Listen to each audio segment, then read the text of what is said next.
रामचन्द्राय जनकराजजामनोहराय मामकाभीष्टदाय महितमङ्गलम्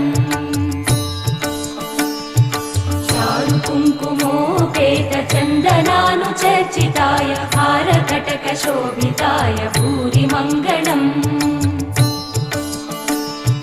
विमलरूपाय विविधवेदान्तवेद्याय सुजनचित्तकामिताय सुभगमङ्गलम्